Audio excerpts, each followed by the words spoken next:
welcome to yet another edition of the Film Geeks podcast. This is Abhishek, and joining me, as always, are my comrades and cohorts, Arindam and Anirban. And of course, for the first time, we have Nihal all the way from Bombay. Hello, Nihal. How are you doing? Hello, nice being here, guys. What's with the getup? What's getup? This is my home getup, man. Inflation इतना खराब हो गया कपड़े भी उतर गए. समझ ही लो वैसे. Yeah, Ishwar, if you're live, please join in. So let's get to the movie, which I thought was the best movie of the year for all of 12 hours, and that's The Five Bloods. It's directed by Spike Lee, and it's produced by his crew, that is a Mule and a 40 and a Mule Productions, in conjunction with Netflix. It is a Netflix original, mind you. And the film stars Delroy Lindo, Jonathan Majors, Clark Peters, Norm Lewis, Isaiah Whitlock Jr., Melanie Thierry, Paul Walter Hauser, Jasper Paquin, Jean Reno, and Chadwick Boseman. And the plot is basically... It's an old 70s Western. It's basically these vets these Vietnam vets who go back to Vietnam to carry back the remains of their leader who had died in battle. And there's some gold involved. So this is Spike Lee at his absolute best. But before we go on about how I think about it, let's get to Nihal because he's been itching to talk about it. Nihal, what did you think of The Five Bloods? For me, this movie came almost immediately after I had watched Do the Right Thing. So for me, this was, I wouldn't say a sequel, but it's almost like a continuation of the theme Spike Lee had always been, talking about, even in Black Klansman, about, atrocities against African Americans and all that. And I think, Abhishek, you put it very well when you said that this is Spike Lee's apocalypse now, basically, because Vietnam War, veterans going back into the country to get to same story beats. This mystical leader of theirs, this yeah, mystical it's the same, leader same story beats. Same story beats. And I thought PTSD in this, by Delroy Lindo, the way he portrays PTSD, I thought that is God level. You said King of Staten Island had a best supporting actor or best actor contention. I think Delroy Lindo also deserves to be. That was before I watched The Five Bloods, because after watching that, it's like Delroy Lindo has to win this. There's Delroy no way he's Lindo losing to anyone. No, the moment you look at Delroy Lindo's performance after the movie, you go, shit. That's because Isaiah Whitlock is in this. It's still shit. I like that two veterans from The Wire. Yeah. Exactly. I was just waiting for when is he gonna say shit, and it arises. Yeah. It just drops on you and you're like, oh shit, there it is. Exactly. Shit. That was amazing. And the ride of the Valkyrie sequence. Before we get into the plot details, let's get into the initial thoughts first. Nihal, yes, continue. You were saying. Yeah, so this is basically Spike Lee's apocalypse now. And according to me, I have not watched King of Staten Island yet. But for me, this is my favorite movie of the year so far. The Five Bloods, without question.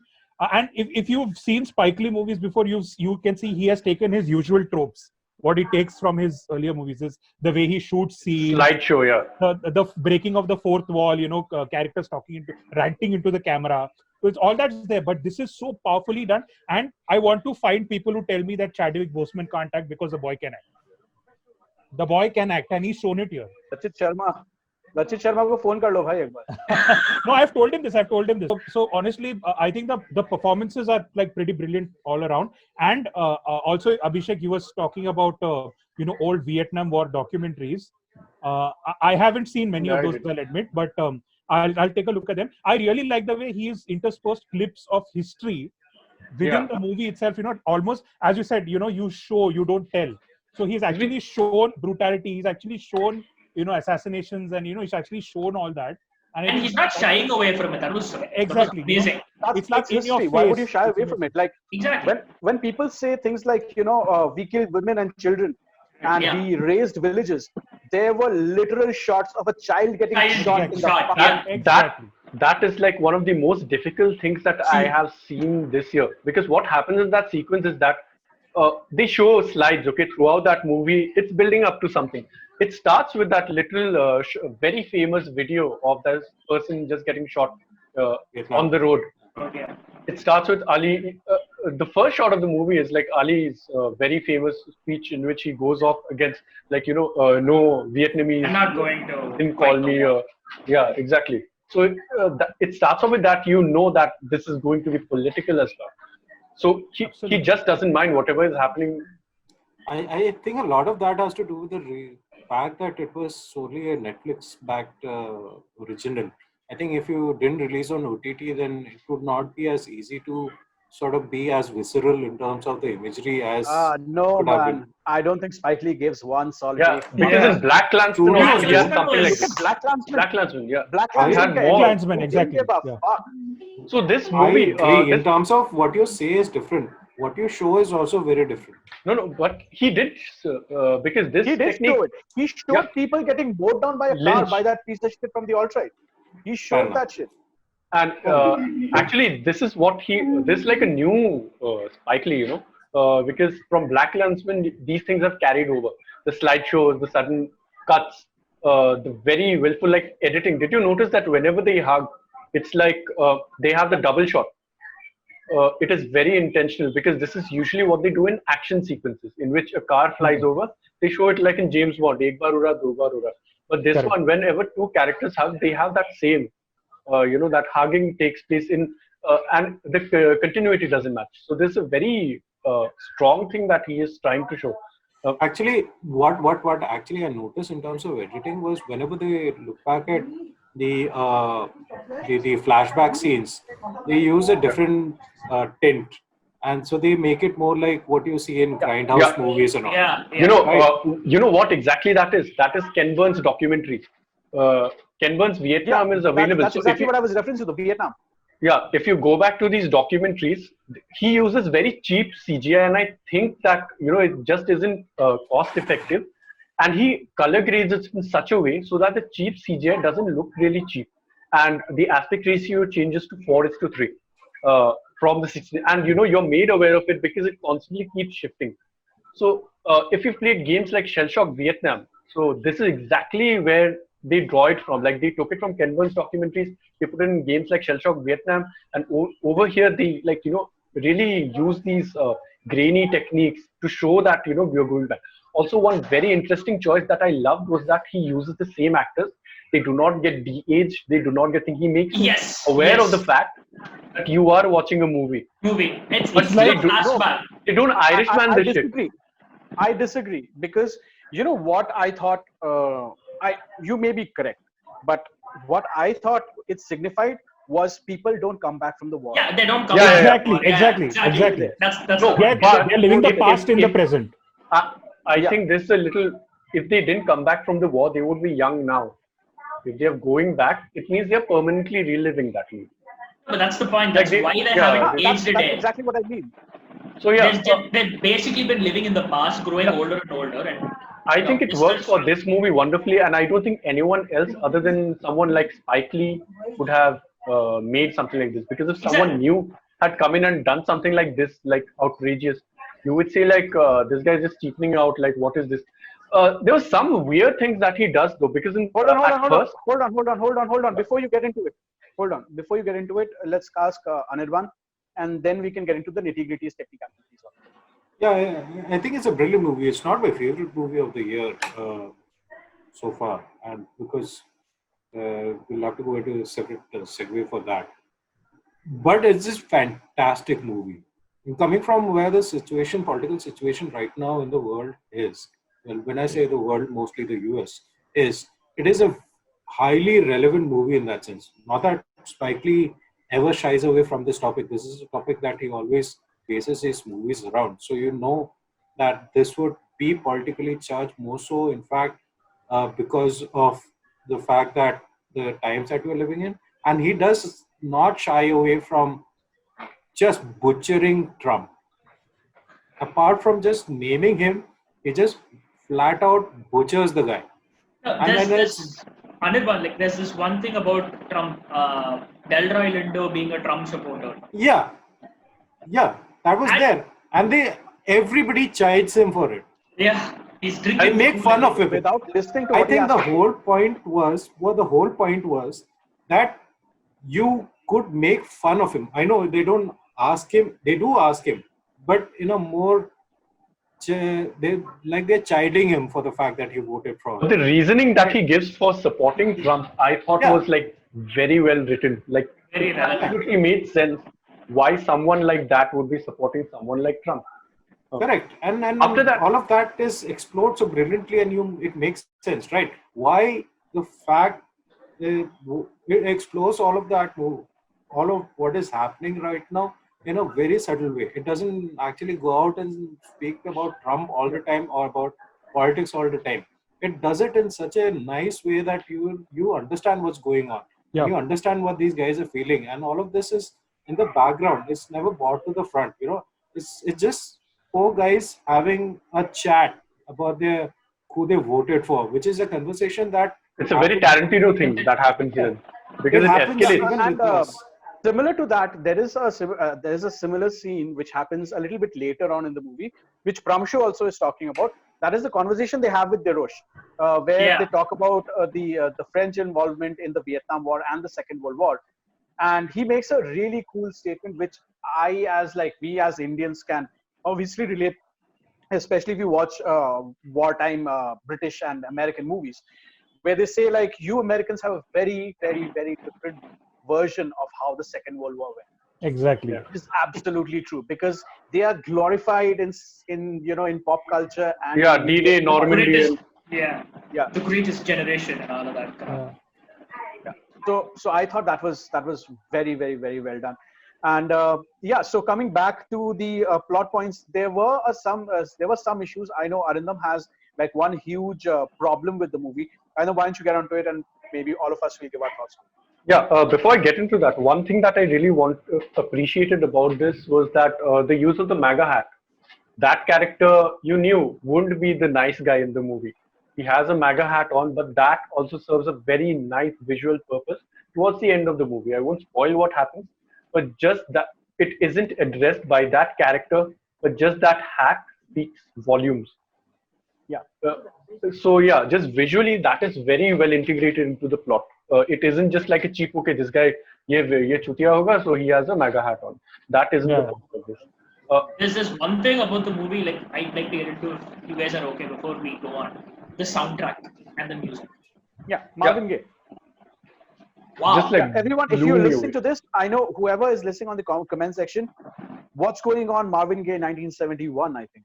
Please go ahead and check that entire album out. Yeah. That album, that is the soundtrack which was featured, apart from Time Has Come Today by Chamber Brothers. Apart from that song, check out the entire album, What's Going On, one of the greatest albums ever written. If you the use of his songs, the use is like just perfect. The acapella version especially, when that hits, it just touches your soul, man. Because the things that the characters have to do at that moment, it just hurts, and lyrically everything just falls into place. I really hope that this movie does for music what Public Enemy did in the 80s, and I hope that people start listening to more of Marvin Gaye and more of Motown and more of soul music instead of all of this crap which is going. No, the interesting thing is Radio Rahim. Radio Rahim. Even what's going on, like if you look at the lyrics, right? He literally says picket lines and exactly. Signs, don't punish me with brutality. And wow, what a time to release a movie! You could not have picked a better time. This one of the. You could have released this movie in 1990. It would be relevant. 2010, 2020. It would be still relevant because that is the reality that we find ourselves. And this is where Black America for the longest time. This is and where Nihal must have, because I think Nihal, you're the only one who has watched all of these movies recently. You know that this is the scene which has been going on, and I gave you 31 years from now. Radio Rahim. From 1989 right till the present day. I mostly from the early 90s, because that's when some of the great movies were made. You would have noticed the same thing, that this shit has existed throughout. Throughout. Absolutely, yes. Yeah. So, Anandam, you were talking about the BLM movie. Yeah, not just the BLM. Just before that, Ishwar said that this was the right time to release this movie. I kind of disagree because going into this movie, even I thought this is like the perfect. They started off with Muhammad Ali saying all that. I thought that after watching the movie, of course, that certain things did not work for the movie. It worked like lot worked against the movie because they literally show that blood money is going into the BLM. BLM. Okay. So that it makes it would have worked anytime if this wasn't happen, if George Floyd didn't happen right now. That it could have made, like, I thought it would have a better context through no fault of his own. I think that sends a mixed message. Also, I wasn't really sure what Spike Lee is trying to do. He made an action movie, which is superb action movie. He made a political movie, which is super political movie. But he goes up to like 70% for all of them, and it's cohesive just by that. I don't think it truly makes it into a great movie. It's a good movie. It's a very good movie, but it is lacking something that doesn't have the focus to make it into a truly great movie. Something that maybe Black Klansman had. It knew exactly what it had to say. This had too much to say. Like I don't think that he knew exactly what he wanted to say about what, because he had BLM going on. But then again, he showed certain scenes like he was cutting away that did not gel with what was going on in the plot.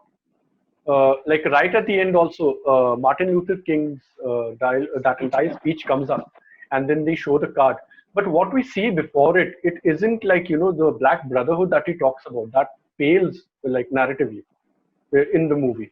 So Right. I don't exactly know what the point of this movie is exactly. It makes sense on, like, if you watch it as a war movie, it works. If you watch it as a mercenary movie, it works. If you watch it as like an adventure movie, a political movie, it works. But everything together, I don't think there's that cohesion in it. Something is lacking. No, that's See, true. I That's think very true. I think it touches upon a very important part, which I also felt. I was confused about what kind of movie Spike Lee wanted to make. Whether he wanted to make a political movie or whether he wanted to make an action movie. So I wanted to make a Vietnam redemption movie, which used to be the norm back in the day. But I was unsure. It's a great watch. Don't get me wrong. It's a great watch in itself. But what is it trying to accomplish? That becomes very, very unclear throughout. Yes, his political leanings are made very clear throughout the movie in a lot of different ways. And the problem that people have with war and all the soldiers struggling with PTSD, and how America used a lot of black soldiers during the war. Maybe even enlisted them without them being fully ready for it. Yeah. Forcefully Because enlisting. then it was like it wasn't voluntary. They had to. It was mandatory. Correct. So all of that is touched upon. But again, none of that actually is very much doesn't lead to a very satisfying end. It's a great story, but what is the morale of the story? That thing is very unclear for me. I think Arindam was also on the same page, which is why it is not my favorite movie of the year. Okay, let me just ask you guys this. Given that there are so many movies about the Vietnam War, right? You have Deer Hunter, Full Metal Jacket, like so many movies. Where would this stand? Would it be one of the greatest Vietnam War movies of all time, or one of the greatest war movies, if at all? In my opinion, it's up there with, like, maybe say Good Morning Vietnam or something. It's like really, really good, on the verge of greatness, but just doesn't go there. It isn't Platoon. It isn't Apocalypse Now. It isn't among the Ken Burn documentary. Right. Just like the Good Morning Vietnam, I have a few opinions on that BLM thing, because I think the BLM thing works, considering even in this scenario it does work, because if you look at it from this context, this America is built on the blood of the African Americans, on the blood of slavery. Yeah. Right. The first person to die when America became a sovereign country was a black guy. Christmas Attics. And they are taking the white man's money and giving it to the black claws. So and so basically they're saying, fuck you, we will take your money and fight against your oppression. So that way I think it works. However, yeah, about the cohesion bit, now that Arindam has mentioned it, Probably because I was also caught up because Spike Lee is one of my favorite directors, and I watch everything that the man has done. Yeah, I was a little caught up with that. But now that you guys bring up the entire Arindam and Anirban, they brought up this entire talk about cohesion. Yeah, I kind of agree. You know, it doesn't. You don't really know what the movie's message is. I get it. Black Power, Black Lives Matter. I understand that. But what is your stance on it? Where are you? You know, you have. Okay, I know what your stance on it as well. But what is it that you're actually trying to Why say? does it matter in this story? Yeah, why does it matter in this story? Apart from one line which Chadwick Boseman says about why they should give this money away to the black cause, I don't think this movie addresses this issue completely. Also, because our thoughts are very liberal, and you know, we understand and we relate to this fight. Probably we liked it more, but I would really like to see from a conservative's point of view what they thought of it. I would really like to see what Ben Shapiro thinks about it, because Ben Shapiro reviews movies also. So about many things that he runs his mouth on. So I would like to see what he thinks about it. I would like to see what someone like Stephen Crowder thinks about it, or even, so you know, even people who are straight down the middle like Joe Rogan. I would like to see what these people think about it, because we know what our echo chamber sounds like. So I would like to hear from them as well. You know, Good point. So that is the only way you can appreciate something which sees the world as black and white as it does. I mean, they don't even make bones about it, man. They wear a white suit, a white guy with a MAGA hat, and that motherfucker gets shot in the face. You know, so that is where we are at with this movie, and I appreciate it. I love this movie for what it is. However, a little bit of nuance, probably, yeah. And to answer your question, yeah, I would also echo the sentiment with Arindam said. It's not as great. See, for me, it's one of my top 3 favorite movies of all time. Apocalypse Now. That is the be all end all of when it comes to war films.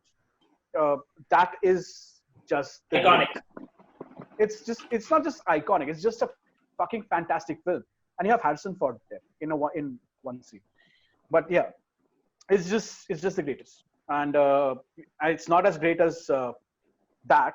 It's not. You don't consider Pearl Harbor because it has Ben Affleck. I had to make a Ben Affleck reference. Yeah, yes, please. Yes. This movie would have also been better if this movie would have also been better if they would have had Ben Affleck in a cameo. Probably, you know, someone they meet in Vietnam, like a war, like, you know, an old. You know, like those bomb defusal guys. Or one of the bomb defusal, exactly. One of the bomb defusal have fucking Ben Affleck on it. So yeah, so that is our customary Ben Affleck appreciation post. Ben Affleck. Those 2 guys, Seppi and I forgot the other guy's name. They were in Black Klansman, right? Seppo. Yeah, both of them were in Black. And Pakunin. Right. Yeah. They were in Black Klansman. Yes, Pakunin, dude, he was in Richard Jewell as well, which I really want to watch because it has Kathy Bates. Kathy Bates, yeah. And yes, one more thing your thoughts on the issues that we were talking about. Yeah, you know, honestly, as Abhishek said, I didn't find a problem with that, you know, that whole blood money thing that Arindam was talking about, because of the reason Abhishek said that, you know, America has been built on the blood of the black. So in that sense, it was still okay. But when you talk about the cohesiveness, I think it may be a very controversial statement I'm making, but I think Spike Lee made this movie in anger. Yeah. You can feel a bit of. There's a lot of outrage. There's a lot of outrage in it, and yeah, all his movies are every movie of his is angry. Yeah, no, but this is especially angry. So, you know, when you're angry, maybe you kind of, you know, tend on a side note, do you know why he made Old Boy?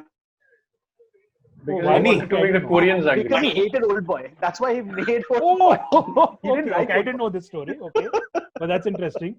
Okay, okay, that's weird.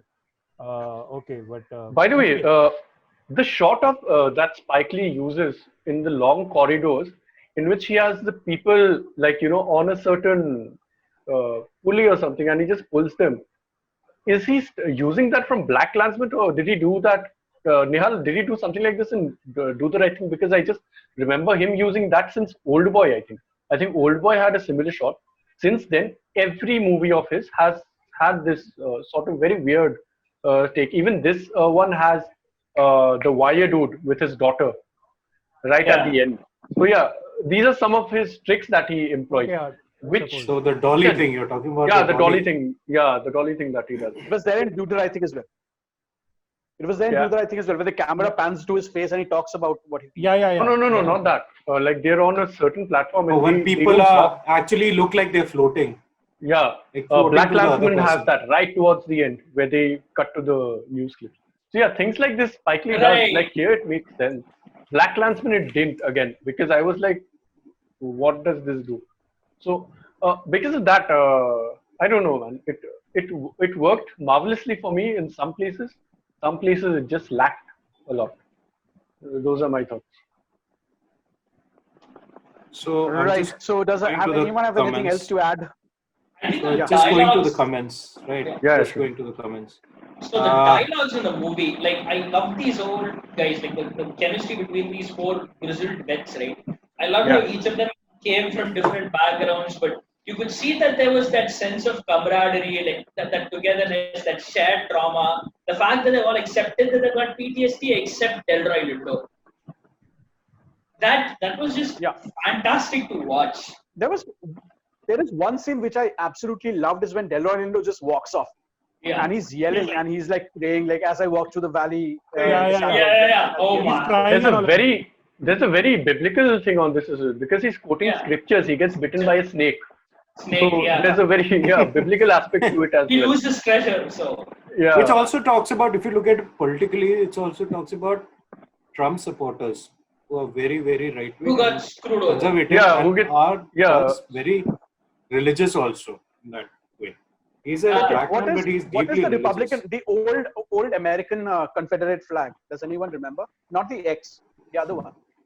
Don't tread on me, right? I didn't know that. Don't one. tread on me. The snake. The Metallica's Black Album cover with only yellow. That is it. That's the same Don't snake. tread on me flag, man. That's what the Americans, the white Yeah, I nationalists. know that. Yeah, you know what I'm saying, right? So what does he do? What happens to every snake they meet? Like they fucking shoot that shit.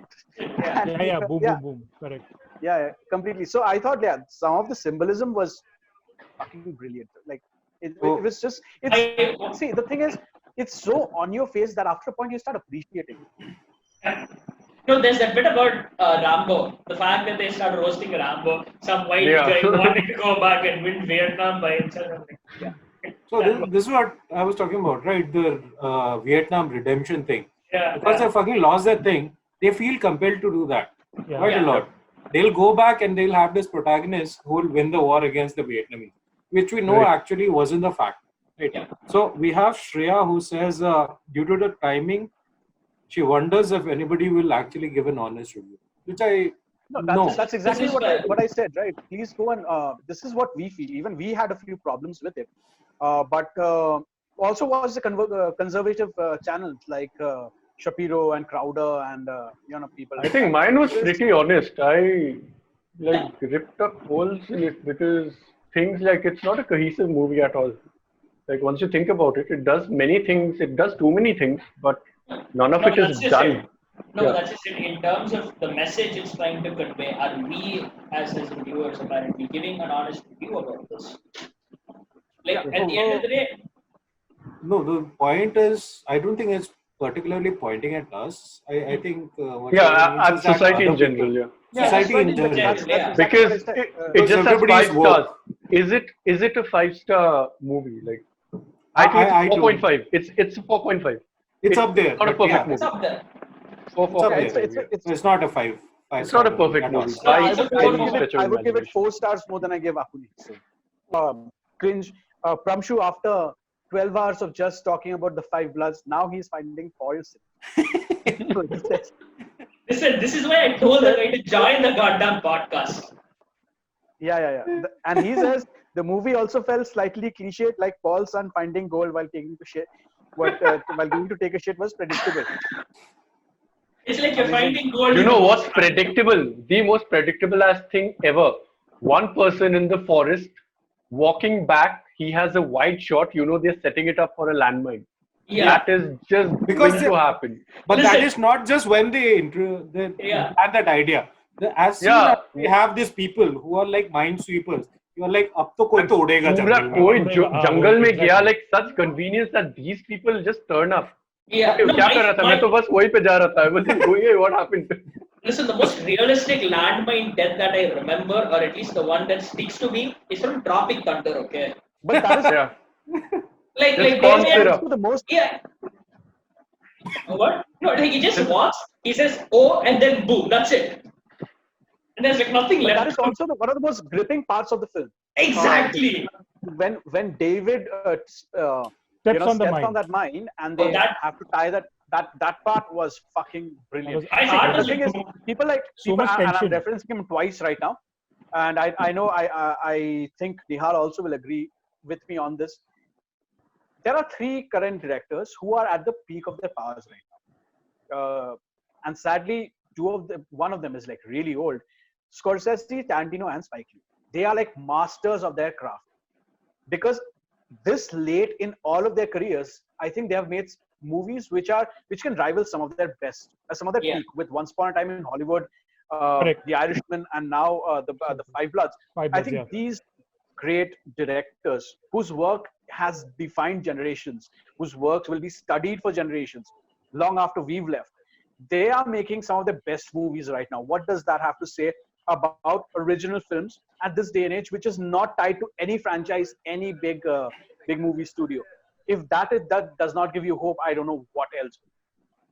I So mean, when that's people not talk about everything is franchise and all that, go fuck yourself. Watch more movies. I mean, if you have directors like Dennis Villeneuve and all coming up with fantastic work, despite the Yeah, I would fact that some of them prefer are Villeneuve because franchises. Villeneuve is making a franchise movie. So He's made 2 franchises technically. So I mean, one is Blade Runner, the other is Dune. But the guy made stuff like Prisoners, okay, which by itself is a really good film. The guy's made. But these What are not instantly? like run of the mill. These are not run of the mill franchise. You're right. These are not This like is also. the same. Like These are not a Blade Star Runner Wars did not movie. do as just, much. Just Yeah. say it. It's not a Star Wars movie. It's not Star Wars movie, and Blade Runner will not do as much business as any other franchise. Yeah. Yeah. It will not. I'm not even sure if Dune is going to make that much. I mean, Yeah, let's I face don't it, think it's a Dune is very- going to. I mean, it's a very niche property, man. And No, one director who's actually hasn't lost touches is like Nolan, man.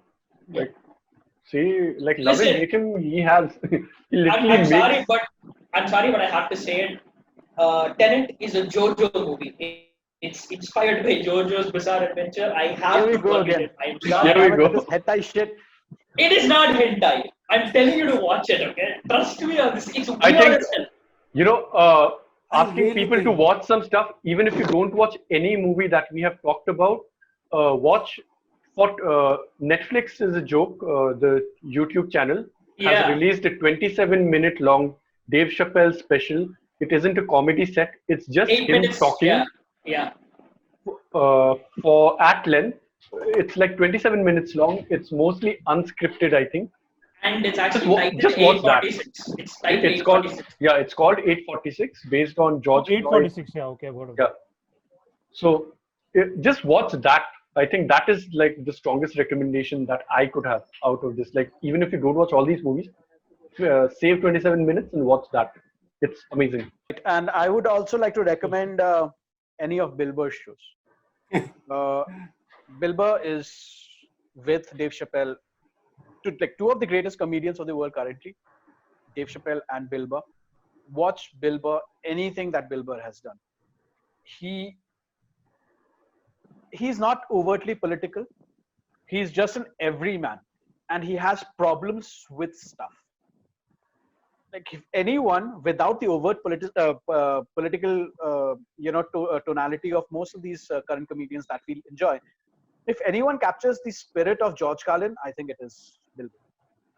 Because And his Bill new Burr show can is out brand. on Netflix. His- Yeah, sorry, the his season shows. 4 of New FS4 season. Family. There is one episode where there is one clip which is not available officially. You have to check it out on YouTube. And there is no video available, just audio, where he rants for 12 minutes on the Philadelphia crowd. Basically, what happens, the premise of it is, Nihal, I think you should definitely check it out. The premise is that he travels for hours to get to Philadelphia and the crowd boo him.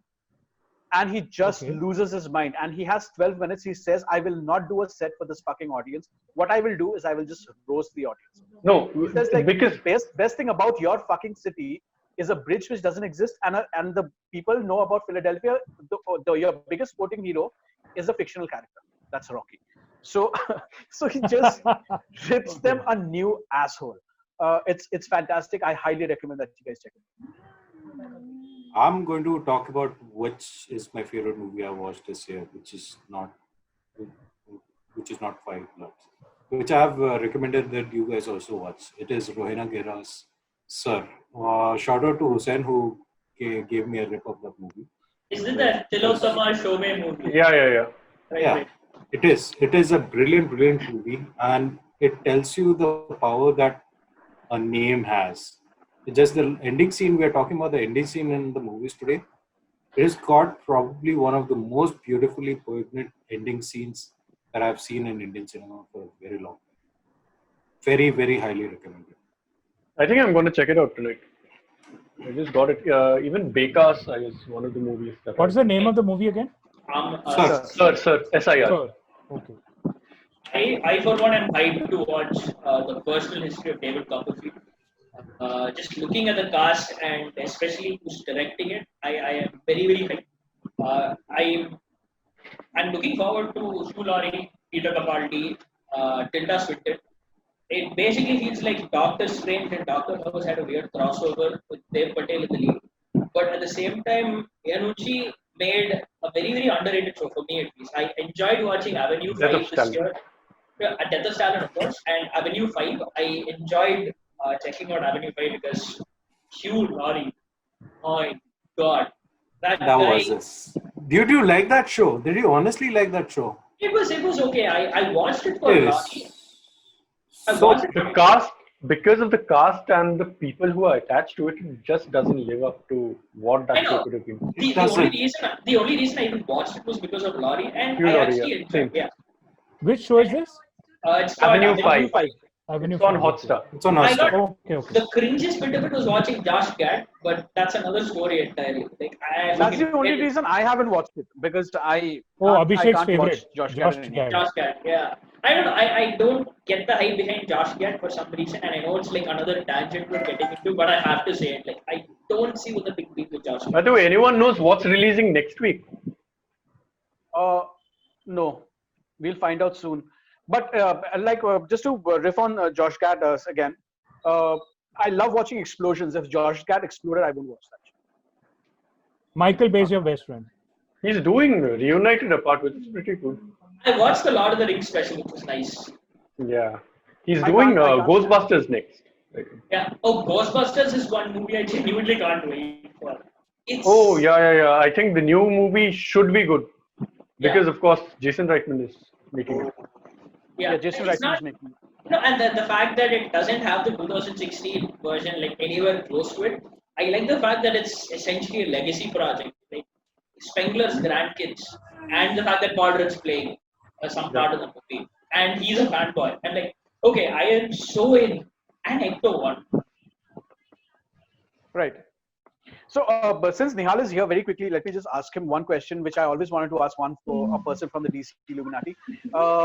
Nihal, what are your thoughts on the World Wonder Woman 84 thing? Do you think that the movie will live up to the hype? And do you actually think that? Are you looking forward to the movie, apart from the fact that Gal Gadot is, everyone? Katrina Kaif. Yeah, well, I am looking forward to the movie. I like the trailer, whatever little I saw, and I am looking forward to the movie. And I hope it doesn't fall into that second movie curse that's been plaguing a few, DC movies of late. So I really hope. Hold on, the first one had a very bad third act. What about the second one? Second one, I honestly don't know. I am expecting something good to come out of it. Yeah. And I think it will be a better movie than the first. I think it's a better movie. than the first. Pedro Pascal, man. He Lance Lord and Cheetah. Jin Jarin. Let's not put all our stocks on Pedro Pascal because he did another thing. No, Kirsten Wiig is Pedro Pascal Are you talking about playing- Kingsman? He's playing Yeah. Maxwell's cast. Yeah, I am. He's playing Maxwell Lord and Playing Maxwell Lord, yeah. Kirsten Wiig is Cheetah. problem is that Question Cheetah being- isn't a good villain on paper, so that is why I have actual hopes for this movie, because Patty Jenkins can write great characters, which she hasn't. Monster. Cheetah is a, I've read a fair bit of Wonder Woman, and my favorite Cheetah That is right. story is the one on the 75th edition of Wonder Woman, the one Right. that recently came out. I Right. think Brubaker wrote that. Brubaker. I think Brubaker wrote that. Brubaker, yeah. It's just fantastic, and I highly recommend that you guys go and check it out. Yeah. So basically, what happens is she always has this love-hate relationship where she feels sorry for Cheetah, Cheetah. right? She convinces Cheetah to just say her name, and I'll leave it up to you, because the trick is, it's like fucked up Shazam. Cheetah can't speak well, and so if she says her real name, she will transform back. The curse will be off. But yeah, so I think you guys should check it out. It's pretty great. Very nice. That's it, because Wonder Woman by herself is a character which is, I always thought, is a little vanilla, because not vanilla, she's not Superman, Olive. but Wonder Woman doesn't have great villains because she just ends shit. Yeah. She believes She in says that to Batman also in one of the comics. Yeah. if I remember. Yeah, she's like, listen, I do my job, you don't do do my jack. yeah. No, the interesting Wonder Woman thing just is- ends shit. She either makes amends, or she just finishes off her villains. So probably that's why Wonder Woman doesn't have the same appeal to a lot of comic book fans, because reading superhero the cape superheroes is you come back for the villains. Yeah. That's just One thing that really intrigues me about WW84 is I like Chris Pine, like whatever he is. And he's like coming back in. How does he come back? How does he come back? How is Maxwell Lord involved in all of this? So I have some weird theories I don't want to get into right now, unless you guys are okay with it. Boom They will box. announce. Say They it. will announce how he comes back on a Fortnite stream. Yeah. Like Is they it did is with it like inspired by JoJo? It's got nothing to do with JoJo. How to think of it? Look at him, man. It's like a Bible equivalent for Ishwar. JoJo For did God, I have not even seen. for JoJo. God, it's JoJo. None of us have. Only Ishwar has. I Yeah, mean, JoJo's fantastic, okay? I mean, it's seen- really underrated. I I've have seen one Jojo episode. Rabbit, which was good. Okay, check this out. Okay, Ishwar, me holding my phone up. Is this a JoJo reference? No, not yet. So No, that's the thing. Because That's a the joke. Simpson These reference. motherfuckers tag me on random photos and say like, "Is this a This is a JoJo JoJo reference?" And then invariably Ishwar won't comes into the picture, and yeah. So Listen, that's how it listen. works. Pramshu was also recommending Cook Off. Has anyone watched Cook Off? I don't even know what it is. I'm watching MasterChef Australia. I've started from season 10, and holy You should- shit, I know why the threads have like 200 to 300 comments, because this addictive shit. It is. It You will also start make watching, you hungry. just can't stop. Yeah, you just can't stop. I am in like the 20th or the 25th episode right now, and I have a hard time facing shows which have like 6-7 episodes. Like I don't watch most of anime because they have like 20-25 episodes. 25 And episodes. this has around 30-35. I'm just watching them as they go. Just the music. They use the same music. They use the same techniques, and you'll fall into that trap. It's like so good. No, but it's very presented very well. Same Australia. happened with Yeah, me exactly. last year when I And there's started like watching no Shark Tank. drama, okay? Like Shark no Tank just behind the blows scene drama. But what's happening Exactly. is on screen. Like it's totally the fault of the contestants. And they're nice people, okay? There's no like villain ki ye chutiya ye Yeah, katne wale there ye is iska no- upar. There is no Khali Fokat ka drama, Gali, Yeah. nothing. There's no Gordon Ramsay. There is Gordon Ramsay in the one that I'm watching. That's the funnest but shit, he man. behaves himself on the Australian show. Yeah. So This is Gordon shocking. Ramsay is in this, and he's very nice. Gordon Ramsay. Okay, I have another recommendation, and then we'll wrap up quickly. I have a recommendation for a YouTube channel which I recently found, and this I always kept ignoring this YouTube channel because of some random, because it's just one of those sponsored posts which come, right? But unfortunately, one time it just auto played on my Chromecast, and I watched it. And this is by this music store called Amoeba in LA. So they have this music. They have these videos saying what's in my bag, and you have some amazing artists there who just talk about what they shop from Amoeba. What are the records that they buy? And guess the people who were part of the show: Serge Tankian, Jonathan Davis from Korn, Jerry Cantrell, Nergal from Behemoth, fucking the guys from Dark Throne, Michael Shannon. Okay, these amazing artists and these amazing actors. From Jason Mantzoukas was there. Okay, and you will get turned on to some really good stuff there because they recommend some of the most outrageous stuff which they buy for themselves. One really cool episode is why I love this guy so much is this guy called Sebastian Bach. Okay, Sebastian Bach is the former singer of Skid Row. Yeah. Skid Row. And he is one of the most hyper people that I have ever seen in my life. Is he He's the guy also that the came on the... Yeah, he's also the first person that I've ever seen own a CGC slabbed. I didn't know about the thing that people used to slab comics. So Right. MTV Cribs had this episode in which he has a house in the middle of the forest. So he chops his way through the woods. He goes into his house. He shows a fireproof safe in which there's an Amazing Fantasy number 15, which is slabbed. So that's like the first thing that I even knew that people can store stuff like this. No, is he the guy? There was this VH1 reality show like ages ago. Yeah. Super Group. Yeah, Supergroup. He was the one. Is that the same guy? Long blonde hair. Yeah. Sebastian Bach is one of the most hyper people that you'll ever meet. You'll ever see. And it's just fantastic the amount of love this guy has for this stuff. He loves it like at least I love it. Like his love for Kiss, his love for Rush, and he knows his shit. And all of these guys, Michael Shannon, this is some weird stuff. And they give a lot of backstory as to why they buy certain things. Like I, for the longest time, didn't know that Duff McKagan from Guns N' Roses was a huge hardcore punk fan. I didn't know it. I mean, you will never know it from going by the music. He wears a CBGB t-shirt. Obviously, he's a fan, no?